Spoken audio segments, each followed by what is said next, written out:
Hi, I'm Dr. Bruce Chalmer. How do you know when to call it quits on a relationship?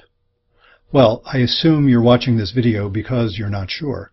Something isn't right, and maybe it hasn't been right for a long time. How do you know when to call it quits? First, a word about safety.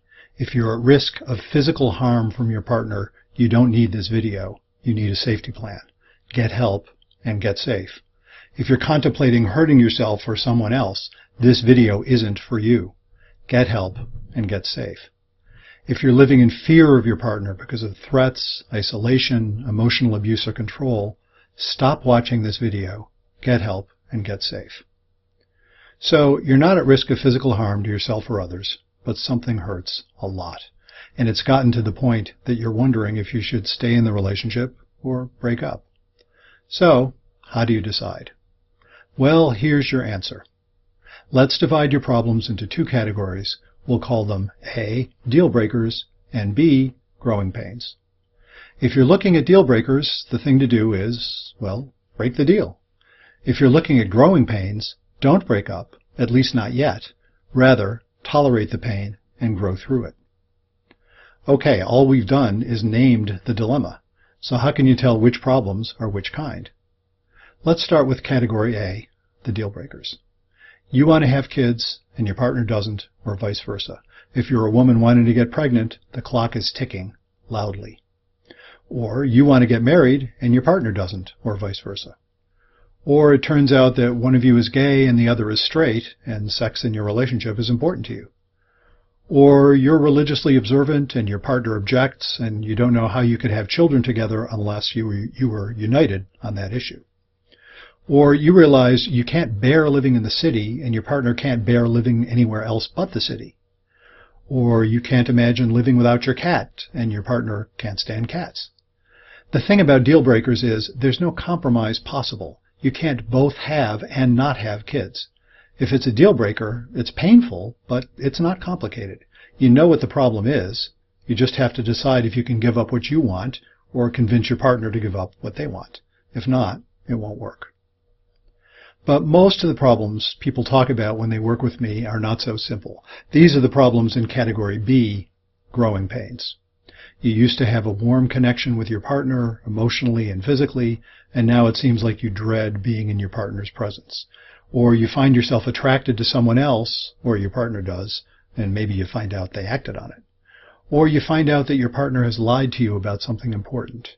Or you just can't seem to talk with each other about your sex life, or your finances, or issues about your kids, or your concerns about your partner's substance use without it turning into a fight. Or you feel you're somehow with the wrong partner, but you built a life together and you can't imagine losing what you built. These situations aren't necessarily deal breakers because maybe you can find each other again, rebuild trust, make the changes, and feel good about staying together. It's not like there's no possible solution. But if you've been struggling with it and nothing has worked, it can seem that way. When couples come to my office, it's often a last resort. Either they find some hope that they can make it work, or it's over. But how can you tell if you should keep some hope for the relationship?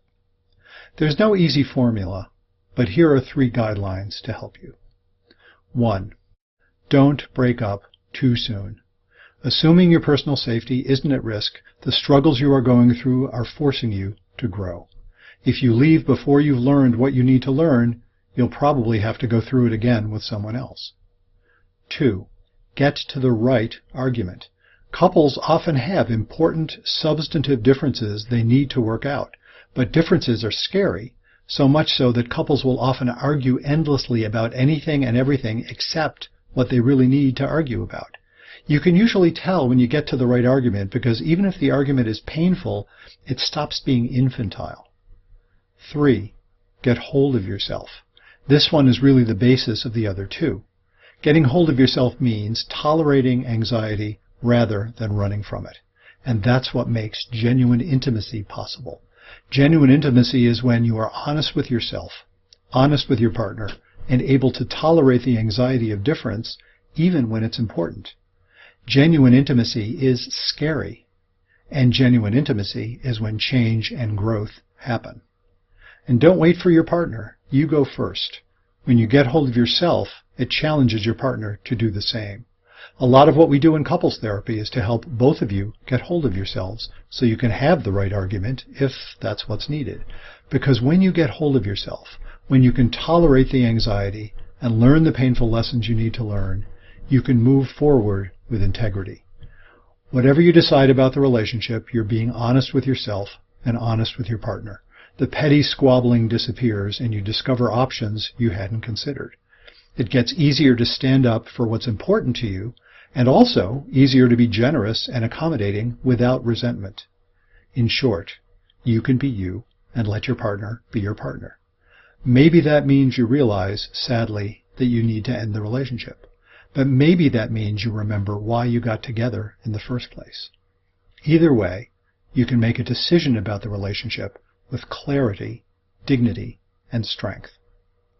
I'm Dr. Bruce Chalmer. Thanks for stopping by. If you have topics you'd like me to address, I'd love to hear from you.